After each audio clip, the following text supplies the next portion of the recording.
창세기 2장 17절 말씀에 너희가 선악을 알게 하는 나무의 열매를 따먹을 때는 네가 먹는 날에는 반드시 죽으리라.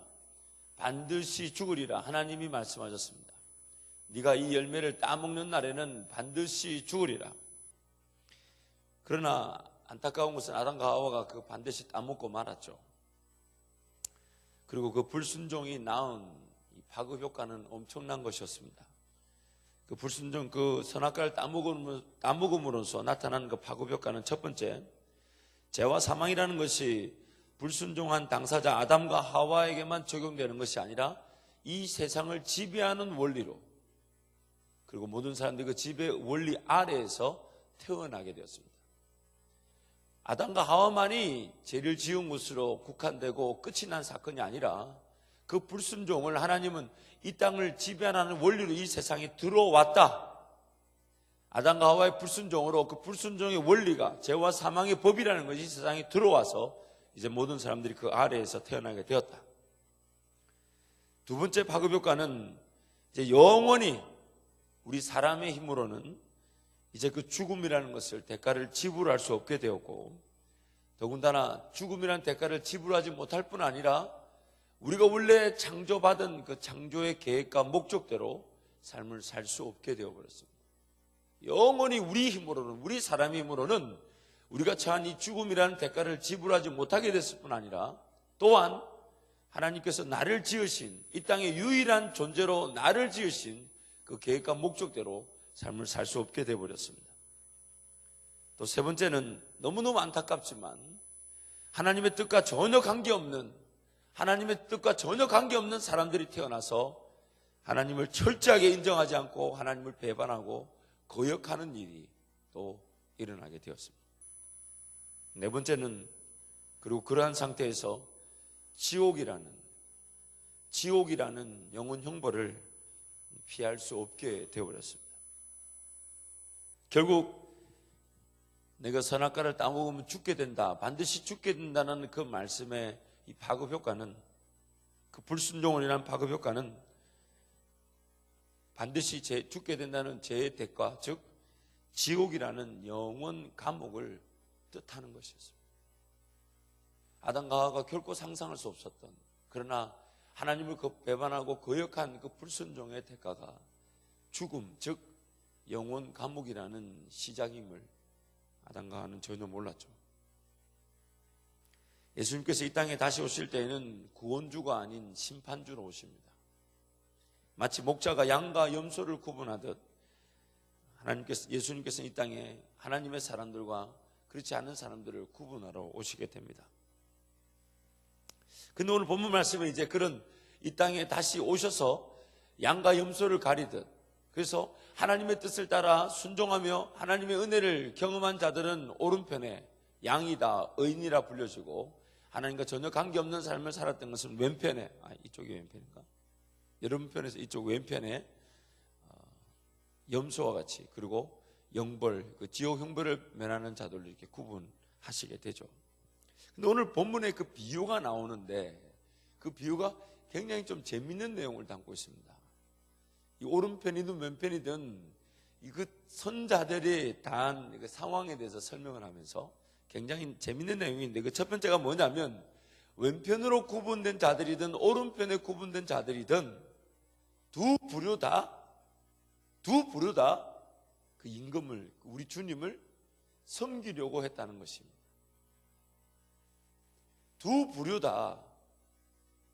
다 왼편으로, 아예 하나님을 섬기지 않으려고 했던 자들이 구분된 게 아니라 왼편에 염소와 같이 구분된 자들도 그 주님을, 임금을 섬기려고 했다는 것입니다. 그 오늘 이 비유의 말씀은 누구를 지칭하는 걸까요? 어디에 있는 상황을 뜻하는 거예요? 세상일까요? 아니면 교회일까요? 세상일까요? 교회일까요? 우리 교회 안의 상황을 지금 예수님이 비유하고 계십니다. 우리 교회 안에서 너무 안타까운 것은 주님을 섬기고자 하는 마음으로 삶을 드렸다고 하면서 끝에 가서는 주님이 모른다는 자들이 있을 수 있다는 겁니다. 더 재밌는 게 있어요. 그 더 재밌는 게 뭐냐면 왼편과 오른편으로 나뉘는 기준에 따라서 그 기준을 전해들은 이 오른편에 있는 자들이든 구원함을 받고 의인이라 불리고 양처럼 구분된 자들이든 왼편에 구분된 자들이든 동일한 질문이 하나 있습니다. 우리가 언제 주님을 섬겼습니까? 지금 주님을 따른다고, 아니 주님이 지금 너희들은 착하다, 의인이다, 정말 너희들이 나를 돌봤다 그러니까 그 오른편에 섰던 양과 같이 그 구분된 그 의인들도 주님께 묻습니다. 우리가 언제 주님을 섬겼죠? 우리가 언제 주님을 섬겼죠? 이렇게 질문을 던집니다. 그런데 주님 뭐라 하시냐면, 내가 굶주릴 때 너희들이 날 먹였고, 내가 목마를 때 너희들이 마시게 했고, 내가 헐벗을 때 너희들이 날 입게 했고, 내가 옥에 갇혔을 때 나를 돌아보았다고. 그저 이 사람들이 황당해합니다. 아니, 우리는 그렇게 주님을 이렇게 섬긴 적이 없는데, 아니야, 너희들은 했다고. 너희들은 했다고. 지극히 작은 어린아이와 같은 이 아이의 한 것이 나에게 한 것이다. 왼편인 자들을 주르륵 불러놓고, 이 새끼들 너희는 다 지옥 가는 거야. 이렇게 얘기하니까, 아니 주님, 우리 주님 나름대로 기다린다고 했는데, 우린 주님 섬긴다고 평생을 내어드렸고, 주님 앞에서 언제든지 주님 원하시는 일을 섬기려고 삶을 구별했는데, 주님 무슨 일이 섭섭한 말을 하십니까? 주님 언제 우리한테 나타나셔서 헐벗은 걸 보여주셨습니까? 언제 우리한테 나타나서 주님 언제 굶주린 걸 보여주셨습니까? 언제 우리에게 나타나 주님 목마르다 하셨습니까? 언제 우리에게 감옥에 갇히신 걸 보이신 적이 있습니까? 주님 무슨 소리 하십니까 지금? 주님 이렇게 얘기하십니다.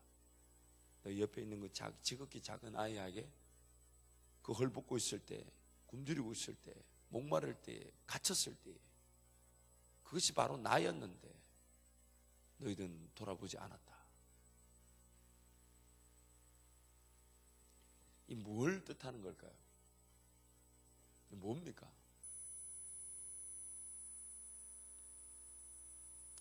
따라합니다. 우리는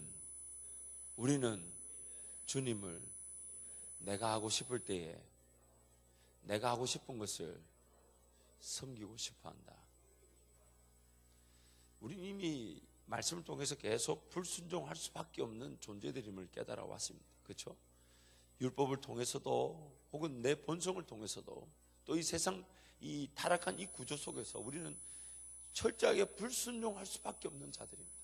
그런데 그 불순종의 가장 대표적인 이유에 대해서 꼽으라고 한다면 주님 말씀하신 대로 우리는 우리도 모르는 사이에 내가 이 주님을 섬기는 것에 대해서 내가 기준을 정해두고 내 방식대로 혹은 내가 하고 싶다는 것으로 평가해버리고 주님을 섬기고자 합니다. 그러다 보니까 항상 언제든지 주님께 달려나와 은혜를 구하고 주님이 나를 들어쓰시도록 내어드리기보다는, 주님이 언제든지 나를 들어쓰실 수 있도록 내어드리기보다는, 언제든지 주님이 나를 들어쓰실 수 있도록 내어드리기보다는 내가 주님의 일을 찾고 내가 주님의 일을 분별하고 내가 주님의 일을 내 방식과 내 하고 싶은 것과 내 마음이 원하는 것으로, 혹은 뭐 그런 말 쓰죠. 땡기는 것으로, 혹은 하고 싶을 때 감당하려고 한다는 것입니다. 그래서 우리는 내가 섬기고 싶은 것 혹은 내가 섬기고 싶은 사람을 주님께서 섬기라 하시는 그 사역과 일보다 더 우선시하고 대체시켜버립니다.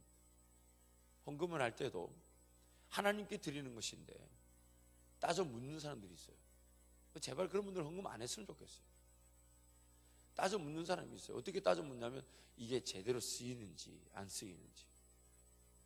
하나님이 지금 그분에게 그것을 말씀해 주실까요, 안 해줄까요?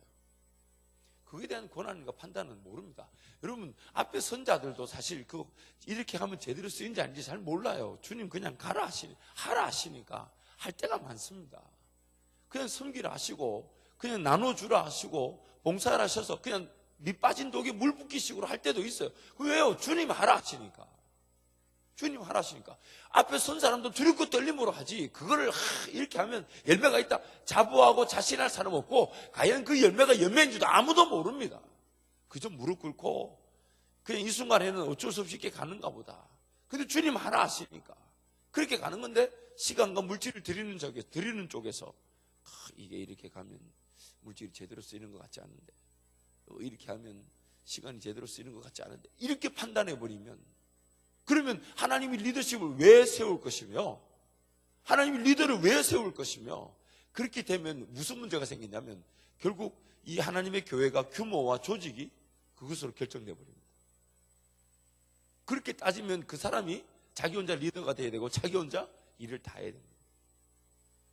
무슨 얘기냐면 하나님께 우리는 항상 그저 하나님께 내어드리고 맡겨드리는 그 법을 자꾸만 배워야 되는데, 우리 본성 자체가 내가 내어드리고 맡겨드리기보다는, 내어드리고 맡겨드리기보다는 내가 판단하고 내가 분별하고 내가 원하는 것을, 그리고 내 마음에 드는 것을, 내가 하고 싶은 것을 자꾸만 따라가려고 합니다.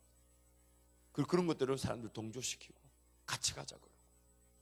그런 게 없으면, 심지어 어떤 거냐면 몇몇 사람이 이미 일을 했는데 사역을 진행 중인데 좀 재밌어 보이고 열매가 있어 보일 때 막 급하게 덤벼드는 경우도 있습니다. 뭔 얘기냐? 정말 그때 그 순간에 하나님께서 어떤 일에 나를 쓰실지 모르니 내 삶, 내 시간을, 내 물질을 이렇게 내어드린 채로 살아가야 되는데 내 눈에서, 내 생각에서 걸러냅니다. 그래서 지금 지극히 작은 자 한 영혼이 보이지 않았던 거예요. 옆에 있는 지금 지극히 작은 그 일이 하나가 보이지 않은 거예요. 그 자체가 보이지 않아요. 왜요? 이거는 그렇게 중요한 게 아닌데 누군가 하겠지. 내가 지금 이런 사소한 것에 목숨 걸고 있으면 안 돼. 결국 우리 44절 말씀 함께 읽겠습니다. 44절 시작. 그들도 대답하여 이르되 주여 우리가 어느 때에 주께서 줄이신 것이나 목마르신 것이나 나그네 되신 것이나 헐벗으신 것이나 병드신 것이나 옥에 갇히신 것을 보고 공양하지 아니하더이까. 그런 주님을 본 적이 없다는 거예요. 그런 임금을 본 적이 없다는 거예요.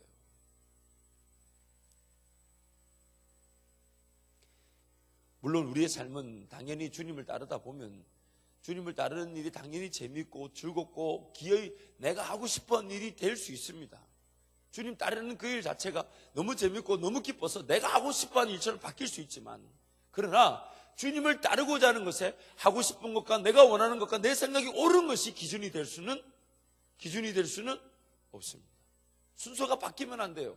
주님을 따라가다 보니까 하고 싶어졌고 기뻐졌고 즐거워졌고 너무너무 행복해서 덤비는 것이라면 우리에겐 너무 더할 나위 없는 일이지만, 내 하고 싶은 것으로, 내 기준으로, 내 판단으로, 내 생각으로 주님의 일을 따져 물어서는 안 되는 것입니다. 그렇다면 어떻게 하면 좋을까? 이제 오늘 우리의 삶의 관건은 이제 어떻게 하면 좋을까? 그렇죠? 어떻게 하면 좋을까? 두 가지 방법이 존재합니다. 어떻게 하면 좋을까? 두 가지 방법인데 둘 다 가능합니다. 그러니까 둘 중에 하나를 하면 돼요. 둘 중에 하나를. 대창 이해가 됐어? 좀 멍한 게 자는 것 같기도 하고. 이해됐어? 대창이 이해됐으면 다 이해됐겠네. 자, 둘 중에 하나가 가능합니다. 첫 번째 방법, 눈에 띄는 대로 좋은 건 다 하는 겁니다. 내 눈에 보이는 모든 성경이 말하는, 율법이 말하는 그 모든 것들을 어려운 사람, 힘든 사람 무조건 쫓아가서 들리는 대로, 보이는 대로, 만나는 대로 다 하는 거예요. 싹 다 하는 거예요. 첫 번째 방법. 괜찮죠? 기호 자신 있나? 일단 방법이니까 이 방법이 모든 눈에 띄는 대로, 보이는 대로, 들리는 대로, 만나는 대로 다 하는 거예요. 일단 내 안 먹고, 내 안 마시고, 내 안 입고 도와주는 거죠. 최선을 다해서. 왜? 누가 지극히 작은 자인지 알아요? 몰라요? 알아요? 몰라요? 몰라요. 무조건 필요가 보이면 다 하는 거죠. 첫 번째 방법. 근데 조심해야 될 수 있어요. 이 첫 번째 방법을 따라가면 미칠 수가 있어요. 이 첫 번째 방법을 따라가면 되긴 됩니다. 되긴 되는데 미칠 수가 있어요. 그리고 체력이 급 방전될 수가 있어요. 체력이 급 떨어집니다. 불가능한 방법은 아니에요. 할 수 있어요. 그렇게 하면 돼. 지금 성경 왜 어느 뭐가 지극히 작은 자 한 사람에게 하는지 모르니까. 그러나 삶이 미칠 수 있다는 것과 내 생활이 전혀 없을 수 없다는 것과 에너지가 급 방전될 수 있다는 약간의 단점이 있습니다. 약간의 단점. 두 번째 방법. 성령 하나님께 맡겨드리듯 나는 그저 성령 하나님 인도하심 앞에 깨어있는 방법이 있습니다. 내 삶 앞에 누구를 만날지 나는 잘 모르지만 하나님 저를 사용하셔서 오늘 하루 지극히 작은 자에게 하듯 제 방법과 제 하고 싶은 기준으로 결정하지 않게 하시고 성령 하나님의 방법대로 살아가게 도와주옵소서. 그래서 그저 나는 성령 하나님을 인정하고 깨어있기만 하면 결국 도움이 필요한 자들, 주님 말씀하신 헐벗고 굶주린 자들을 오늘 성령 하나님이 만나게 하시는 겁니다. 성령 하나님 만나게 하시는 겁니다. 그래서 우리는 10만 명도 100만 명도 섬길 수 있습니다. 아니 지구 전체를 섬길 수 있습니다. 왜요? 오늘 하루 어떤 필요를 성령 하나님께서 나에게 만나게 하실 때에 나는 그저 그 하나의 필요에만 충실하면, 그저 눈앞에 나타난 성령 하나님의 한 걸음의 인도하심에만 충실하며 걸어가면 지구 전체도 섬길 수 있습니다. 그저 나는 한 걸음 걸어가는 것이지만 성령께서 보실 때는 지구 전체를 섬기는 길로 인도하실 수도 있습니다. 내가 섬긴 그 사람이 나라의 대통령이 될 수도 있고요. 내가 섬긴 그 사람이 그 지역에 필요한 일을 나타내는 사람이 될 수 있습니다. 부지불식 중에 우리는 누군가를 섬긴 그 사람이 나중에 어떻게 복음을 전할지도 모릅니다. 그저 우리는 그래서 둘 중에 하나를 택하면 돼요. 보이는 대로, 들리는 대로, 만나는 대로 내 마음에 들든 안 들든 무조건 눈에 띄는 대로 돕든지, 아니면 성령 하나님께 시간을 내어드려서 맡겨드려서 그래서 내가 날마다 깨어있어서 성령 하나님의 은혜를 구하고 성령 하나님 인도하심에 순종하고자 한다면 우리는 반드시 그 은혜를 맛보게 될 줄 믿습니다. 그래서 나중에 우리도 그때 그 사람을 도운 것이 주님 보실 때에 잘했다 칭찬받을 일인지 아닌지를 모르고 도울 때가 있어요. 여러분 창세기 18장에 가보면 아브라함이 밖에 섰다가 세 사람이 지나가니까 쫓아나가서 그 세 사람을 불러들이죠. 누군지 어떤 일을 하러 가는지 알 필요 없이 그냥 세 사람 지나가니까. 왜냐면 당시에 그 땅에는 아브라함이 살았던 땅은 광야니까 인적이 드물기도 해요.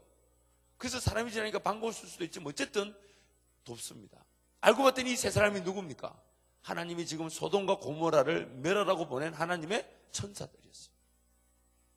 자기는 전혀 모른 채 그냥 도와주고 그냥 음식을 대접해서 공양했을 뿐인데, 그래서 그 얘기를 전해 듣고 자기 조카 롯이 지금 소돔과 고모라에 있으니까 그 롯을 위해 중보하고 기도하는 은혜를 아브라함이 누리게 되죠.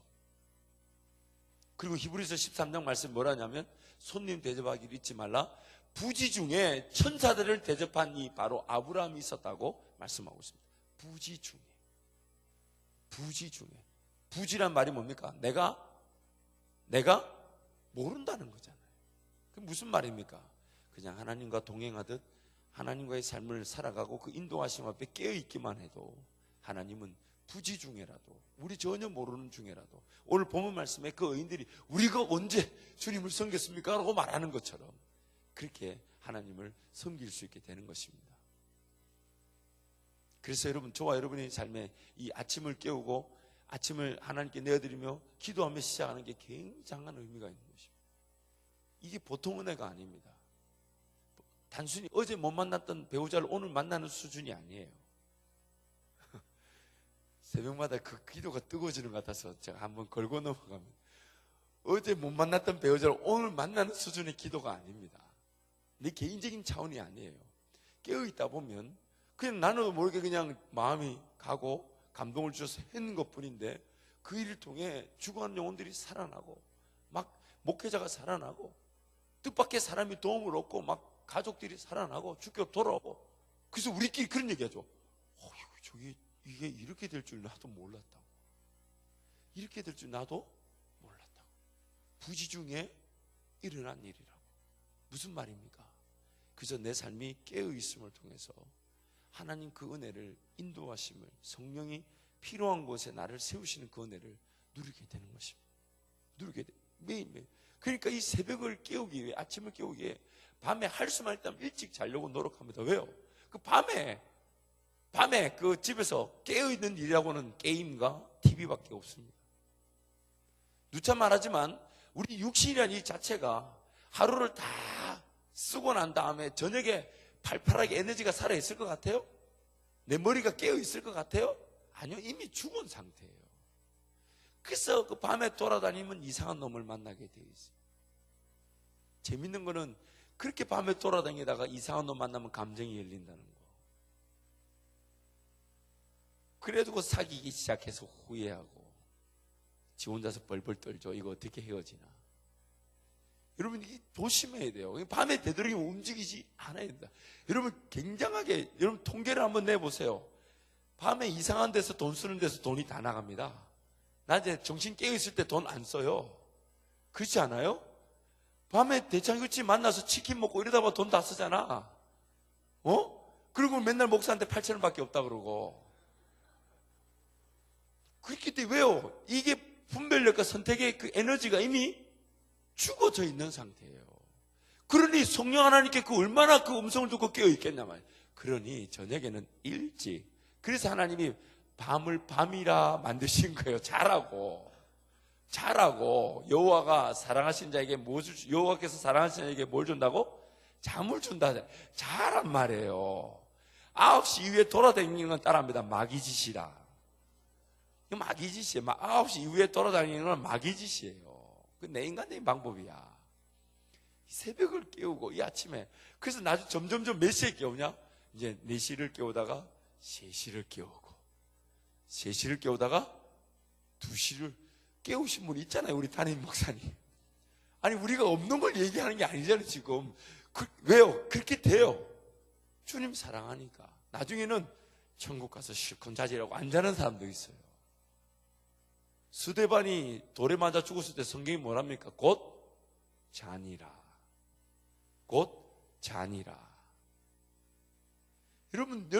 여러분은 이때에 천국 가서 잘 걸 생각하고 새벽을 깨우고 시간 관리한다. 그만큼 미래의 준비가 없습니다. 그것만큼. 그런데 그거 다 대놓고 스마트폰 꺼내고 게임하고 이런 미친 짓 하는 거는 그건 말할 거 없고, 그건 이 새벽에 논할 거 없고. 그렇잖아요? 어떻게든 내가 좀 더 깨어있어 하나님 말씀을. 물론 무조건 그렇다고 맨날 성경책 펴고 읽어라 이런 얘기가 아니에요. 삶이라는 게 여유도 있을 수 있고 또 대화를 통해 교제가 있을 수도 있고 잠시 잠깐은 자연을 보면서 하나님을 기억할 수도 있죠. 하나님 성령께서 그런 인도하시고 은혜를 주시죠. 저는 그렇다고 그렇게 안 할 것 같아요? 여러분 저 가까이 와보면 알지만 굉장히 제가 제 몸을 잘 챙기고 잘 놀고 잘 쉽니다. 저한테 사람들이 굉장히 바쁘게 돌아다닌다, 바쁘다 그러는데 사실 안 바빠요. 안 바빠요. 제가 바쁘면 안 되죠. 중보기도시 기도하러 가지만 졸 때도 많아요. 어제 제가 놀라운 사실도 발견했어요. 이런 말 자꾸 하면 안 되는데. 놀라운 사실. 몸을 흔들면서 자더라고. 야, 이게 이제 내 몸이 어느 경지까지 가는지를 모르겠어요. 야, 이 육신의 힘이라는 게, 야, 그 뒤에서 보면 영락없이 기도하는데 잤어요. 그래가지고 화들짝 놀라고 내려갔더니 밥 없는 줄 쫓아 내려갔다니까. 그만큼 여러분, 우리란 존재, 정말, 그래서 늘 깨어있기를 사모해요. 믿으면 안 됩니다. 절대로 우리란 존재를 믿으면 안 돼요. 제가 오늘 너무 지나치게 얘기했네. 앞으로 목사 앞에서 기도하면 또 자는 줄 알 거 아니야. 여러분, 그래서 늘 주님께 단련한 은혜를 구하고 그렇게 습관을 자꾸 만들어요. 그때 삶을 걸어가는 그 순간순간에 성령 하나님 이걸 어떻게 생각하십니까? 성령 하나님 이걸 어떻게 생각하십니까? 제 마음에 이런 생각이 들었지만 성령 하나님을 어떻게 생각하십니까? 하나님 어떻게 할까요? 어디로 갈까요? 저는 모든 사람을 다 만족시킬 수 없지만 성령 하나님이 만족시키라는 그 사람만 만족시키며 놓치고 싶지 않습니다. 이 고백, 그것으로 깨어있는 것으로 은혜를 구하게 될 때 오늘 우리는 성령께서 만나게 하시는 단 한 명의 영혼도 놓치지 않을 것입니다. 단 한 명의 영혼도 놓치지 않을 것입니다. 이 말씀에 뭐라 그럽니까? 주님, 45절 말씀 함께 읽겠습니다. 시작. 크게 읽습니다. 시작.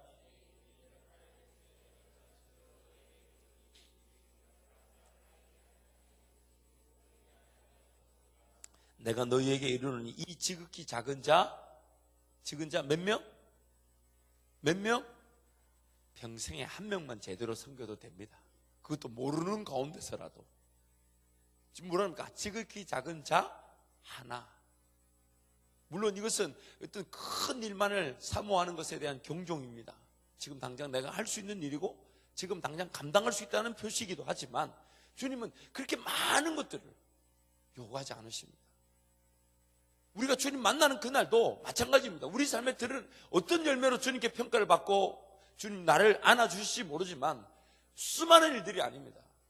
그냥 성령 안에서 깨어있어서 성령 인도하심 받은 지극히 작은 자 한 사람만으로도 우리는 충분히 주님 품에 안겨서 은혜를 누릴 수 있습니다. 그러나 그것조차도 내가 한 것이 아니죠. 왜요? 이 사람들은 알고 지금 지극히 작은 자 하나를 섬겼나요? 모르고 섬겼나요? 모르고 섬겼어요. 모르고 무슨 말이냐? 그냥 성령 하나님께 내어드리고 맡겨드려서 하루를 걸어가는 그 발자국. 그 발자국이 결국 성령 하나님의 은혜를 누리고 그 능력을 경험하게 된 것입니다. 그러므로 오늘 이 하루도 이렇게 깨었으니 여러분 아침을 먹고 하루를 출발하는 이것이 여러분 평생의 자랑이 될 줄 믿습니다.